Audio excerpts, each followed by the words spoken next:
This video is a critique, which is considered fair use under Section 107 of the Copyright Act 1976. I do not own any of these clips. This is simply fan-made for entertainment purposes only. Family Guy is owned by 20th Century Fox, Fuzzy Door Productions, Seth MacFarlane, and David Zuckerman. Enjoy!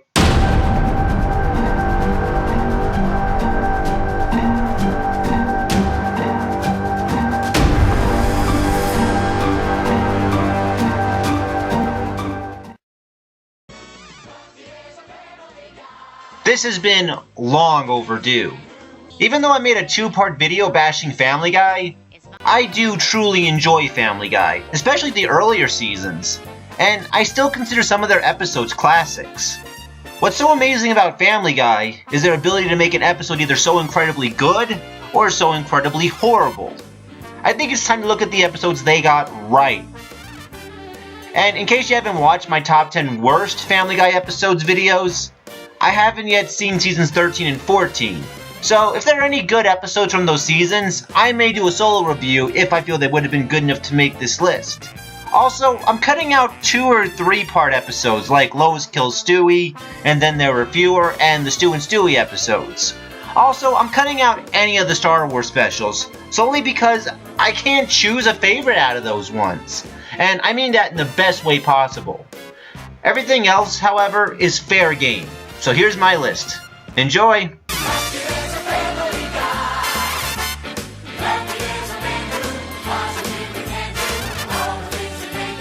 Laugh and cry.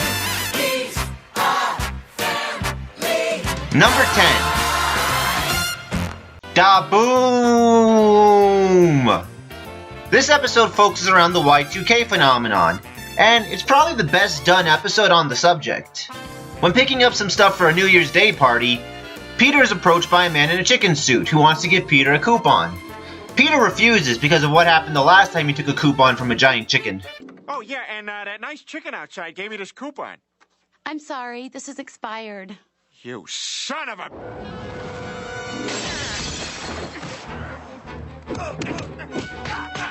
Now that's easily Family Guy's best cutaway. I mean, a lot of people complain about their Conway Twitty cutaways, which they should. That's the definition of lazy. I mean, they put an entire song in as a cutaway. I mean, come on, guys.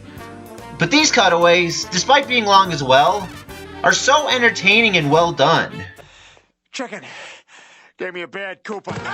The man in the chicken costume tells Peter that the world is ending tomorrow, and this makes Peter panic. I hope you're all ready. Ah! Oh my God! The government is here! Run, E.T., run! Well, it turns out the giant chicken man was right, and the world actually ends in a pretty heavy way.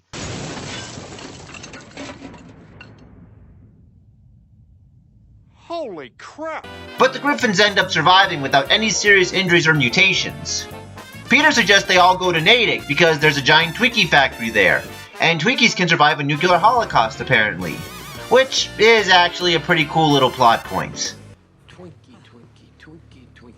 Definitely a fun episode with a well-written story, and what better way to start this list off than with the end of the world? Potato salad!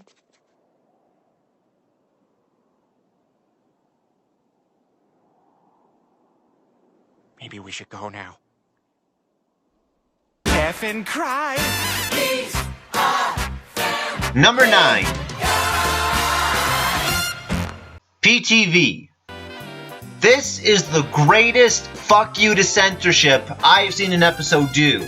And honestly, that's one of the few things I think Family Guy excels at. See, even though I have issues when they discuss a topic they know nothing about, when they actually focus on a topic they've done a lot of research on and actually know how to insult it, it's always clever and well written. After an incident at the Oscars, the FCC censors television. It's the Van Show, starring Van. So Peter counteracts it by making his own television show, which is literally just a big fuck you to censorship. Look at that side boob. Check out this side boob. How about that side boob? That turn you on? Well, it shouldn't, 'cause that's my side boob. The FCC gets sick of Peter's rebelliousness, and they end up censoring real life. Toes. Oh, Lois, you are so full of... What? No, I can't say my own house? Oh god, that would f***ing suck. I mean, there's nothing more f***ing annoying than f***ing censorship. Why don't you f***ers your mother and censor f***ing YouTube comments while you're at it? That is the best. But let's talk about the best part of this episode. The freaking FCC song. Here's the plain situation. There's no negotiation with the fellas at the freaking FCC. Love that song. Absolutely love it. In my opinion, it's Family Guy's best song. Just like this is one of their best f***ing episodes. They may just be neurotic or possibly psychotic. They're the fellas at the freaking FCC. Laugh and cry. Number 8. You may now kiss the, guy who receives it. Aside from the title, this is actually a very well done episode about gay marriage. As I stated before, when they send around a topic they clearly know how to make work, they can make a pretty damn good episode. Oh, this is one fine day. Liberal Joby Chaser! Oh, well, if you can't laugh at yourself.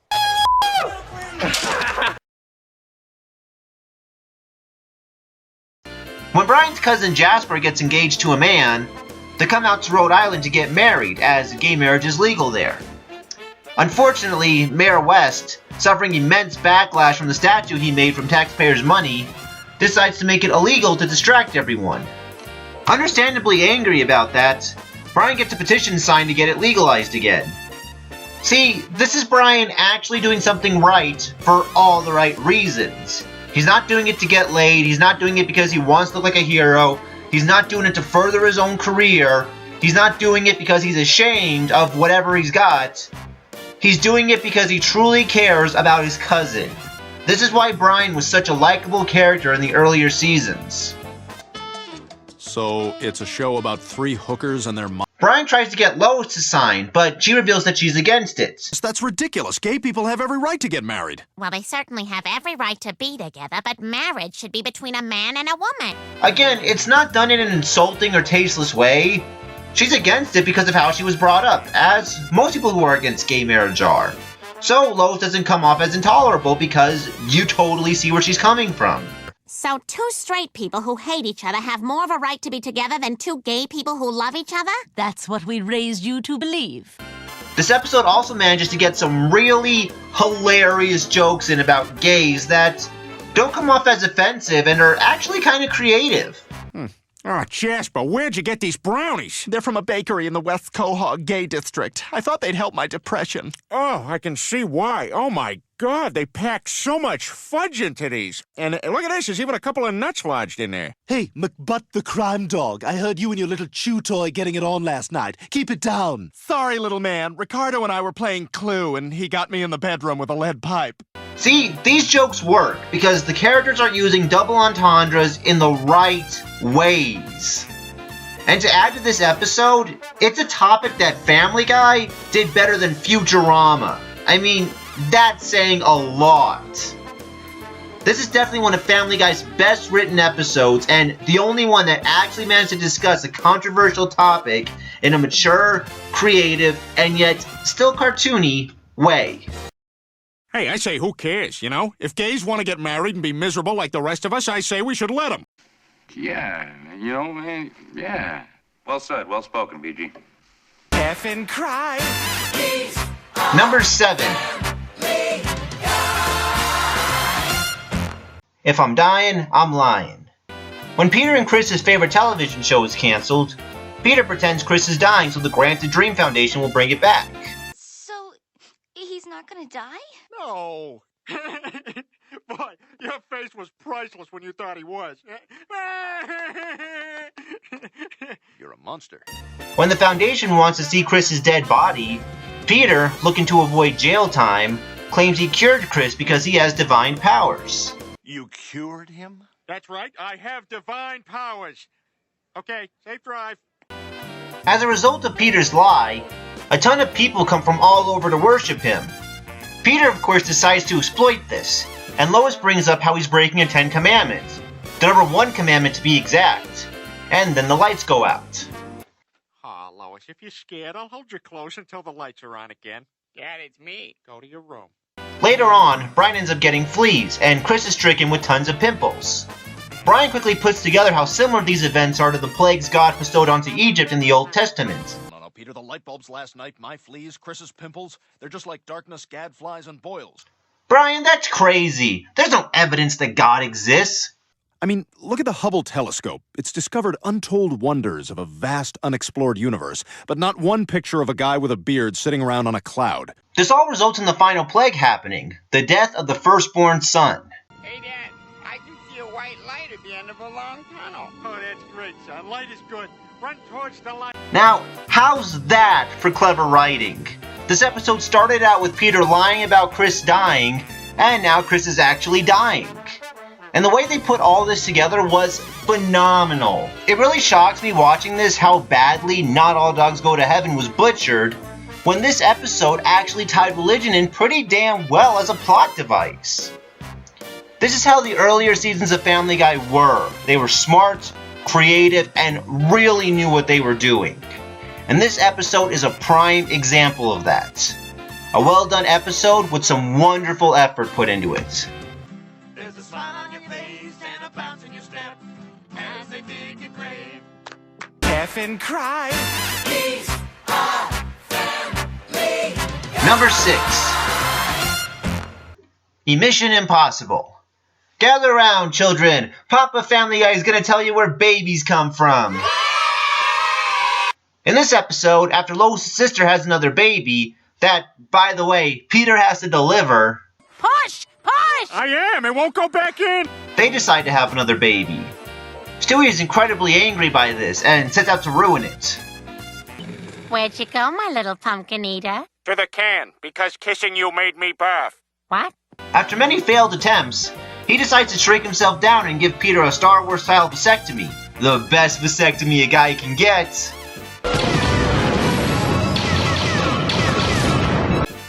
With only one sperm left, Stewie ends up facing off against his potential new brother, Bertram, who ends up being just as evil as Stewie and hates Lois just as much as Stewie. Since Stewie sees the potentials of having a little brother, he decides to let Peter impregnate Lois. Until Lois decides against it.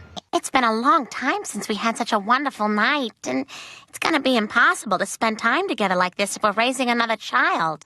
Oh well, this episode is still a barrel of laughs, and it's almost like cocaine for the eyes. The animation in this episode is gorgeous, and it's just a trip to watch.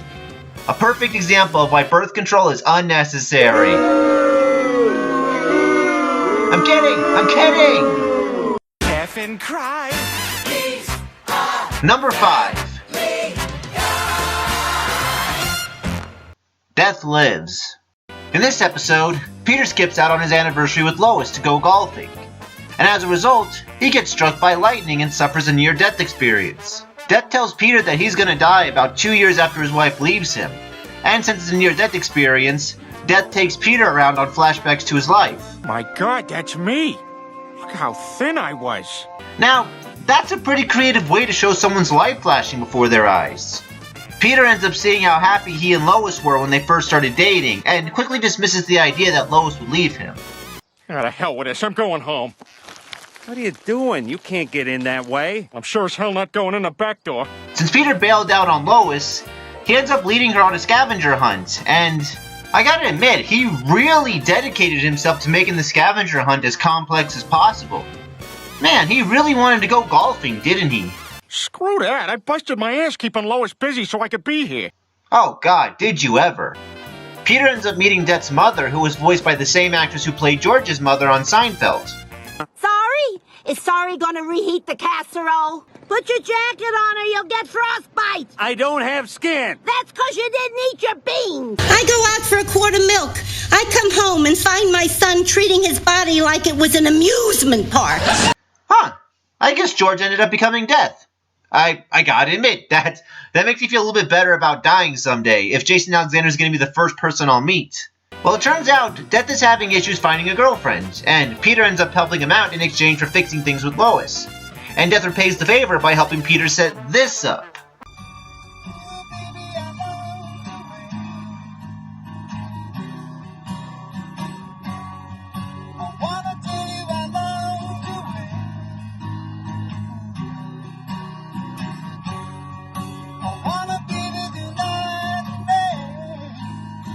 Peter, our song.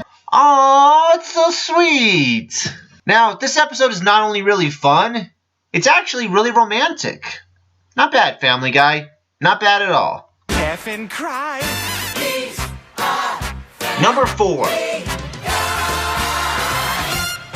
Petarded. During a game of Trivial Pursuit, Lois helped Peter win by giving him super easy questions, which he still has trouble answering. Okay, Peter, this is for the win. Say the word, what? Wow. Okay. Peter, just say what. Yeah, Lois, this is not a race. Steak. Small amount of peas. Is it what? That's right. You win, Peter. You did it. And Peter starts thinking he's a genius.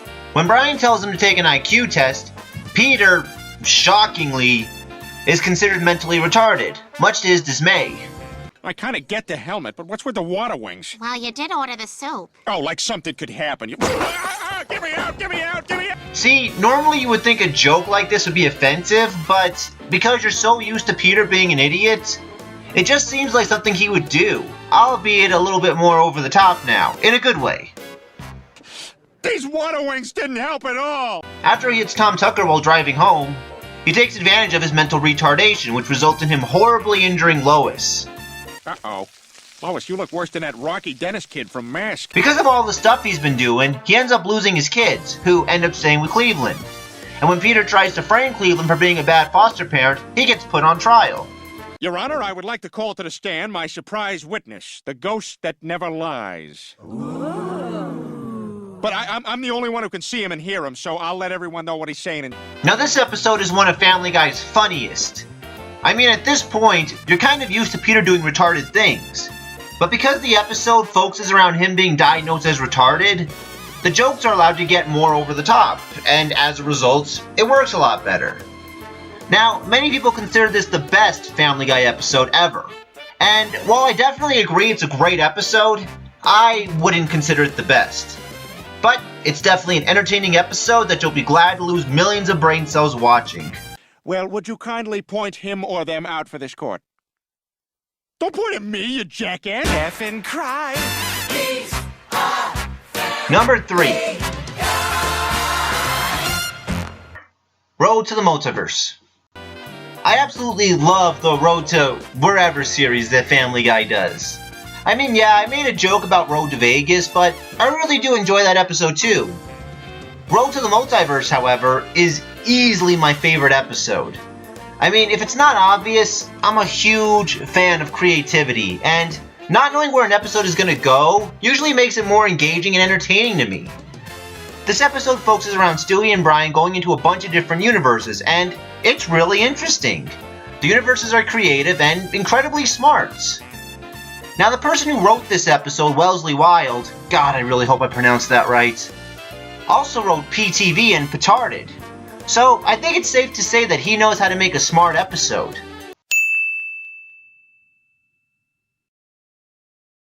This episode has universes like America never dropping the atomic bomb, therefore was taken over by the Japanese, a universe where religion never existed and technology as a result is 1,000 years more advanced, and a Disney universe where they hate Jews. Hello, everybody!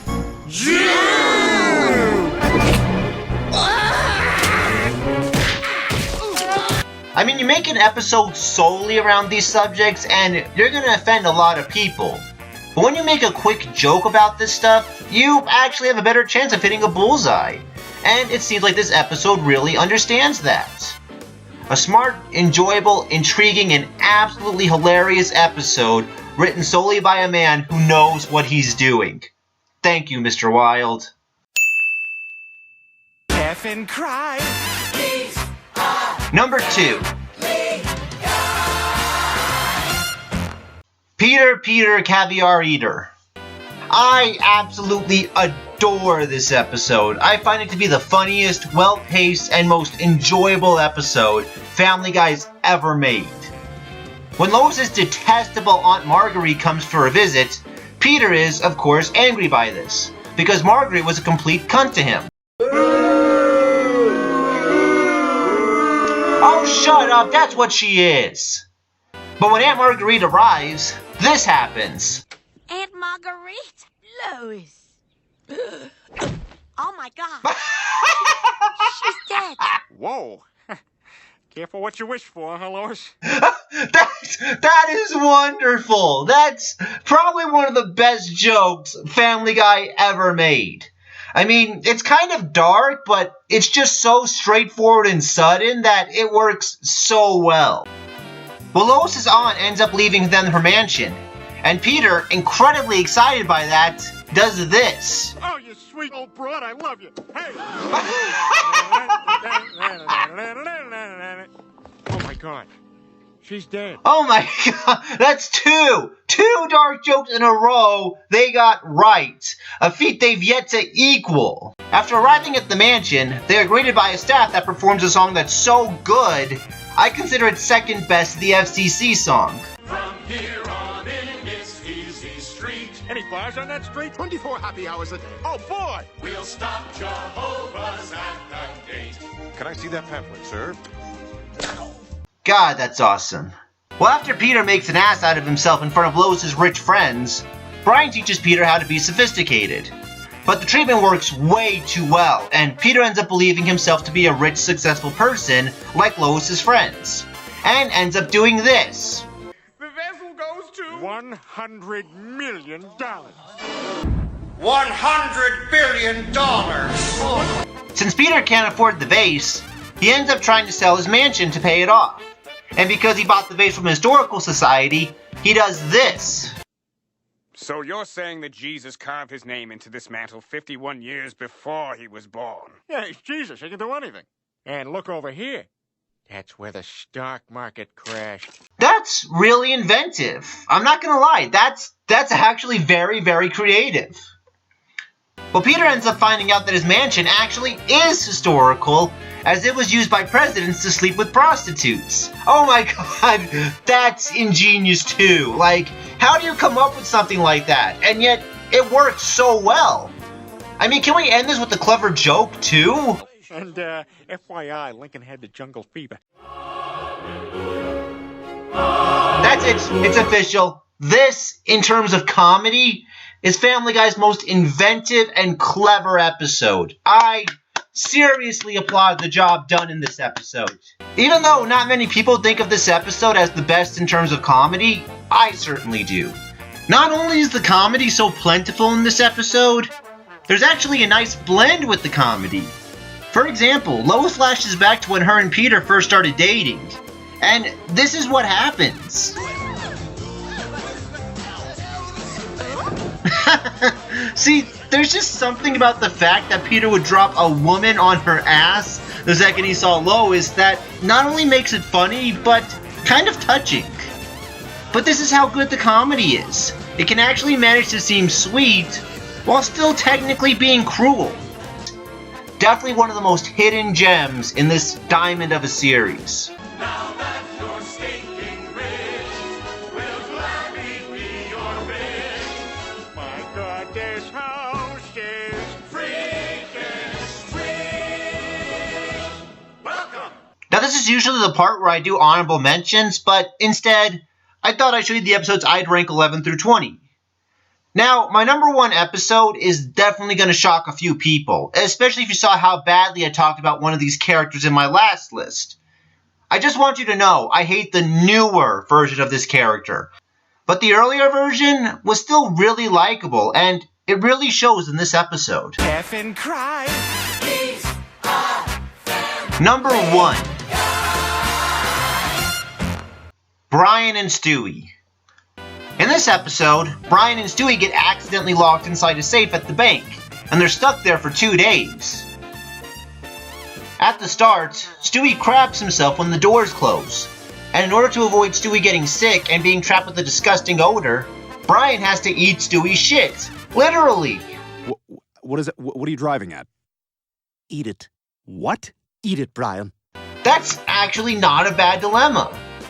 Brian, of course, doesn't want to eat it, and threatens to shoot himself with a gun he keeps in a security box. Again, not a bad dilemma. After this, Stewie remembers that he has his cell phone, but it's low on power.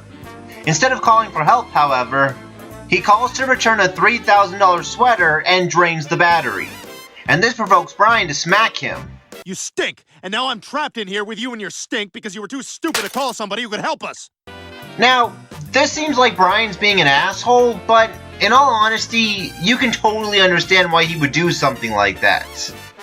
Brian, however, feels guilty and then agrees to eat Stewie's shit so he won't get sick. Which, I won't lie, I think is a pretty nice thing for him to do for Stewie. And that's just the first few minutes. I don't want to spoil the entire episode because if you haven't seen it, you really should. And everything that these characters go through and everything that they say ends up actually showing the kind of characters they can be when they're just allowed to be themselves. Now, while Peter Caviar Eater is the one I think is the funniest and most enjoyable, I consider this the best episode for a number of reasons. One, it's from Season 8, which also contained 2 of my all-time least favorite episodes, as well as Quagmire's Dad, which I still plan to do a solo review on. And it could have easily bombed just like those other episodes. Second, this was Family Guy's 150th episode, and it was promised to have no cutaways, which is what most critics always thought made Family Guy so funny to begin with. You think that's bad? Remember the time I sang La Cucaracha for Paul McCartney? No! We are not resorting to that. Third, it only contains Stewie and Brian. Yeah, as if you can't tell. And I couldn't stand Brian, as a good portion of Family Guy fans couldn't. I mean, Stewie is easily the best character, so you know he'd probably make it tolerable. There's not gonna be any trouble as long as you eat my poop. But Brian really shouldn't be getting this much screen time this late in the series. At this point in the series, he had already said there was no God because women were ugly, and tried to rape his best friend's wife. So the Brian we knew and loved was starting to die at this point. Fourth, they spend the entire episode trapped in a safe at the bank. I mean, what makes specials like Brian and Stewie's Road to Insert Name Here work is what the characters come across during their travels. They come across funny characters or funny situations, and in this, they're spending the entire episode stuck in a safe. I mean, how could this possibly work? Well, it works because, ironically, with a lot of effort, Family Guy's strongest point is telling a story. A story that is engaging, entertaining, and heartwarming. When they spend their time just letting the characters breathe without forcing any offensive, controversial, or just flat out cruel topics, they usually can make something special, and they do that with this. What they are put through and how they cope with it is really powerful. And I use that word strongly because that's what this episode is. Powerful. Brian and Stewie may be one of the most beloved duos for the Road to Wherever series, but this episode is the one that shows that these two have a bond that can make any episode work as long as it's done right. It may not be the funniest, it may not be the most entertaining, but it is certainly the most well-written and the most engaging episode Family Guy has ever produced. Hey. What? Will you read to me? Sure. Wait. I want to get all snuggled in. We certainly do get around. Like a bunch of renegade pilgrims who were thrown out of Plymouth Colony, we're Rhode Island bound. Or like a group of college freshmen who were rejected by Harvard and forced to go to Brown. We're Rhode Island.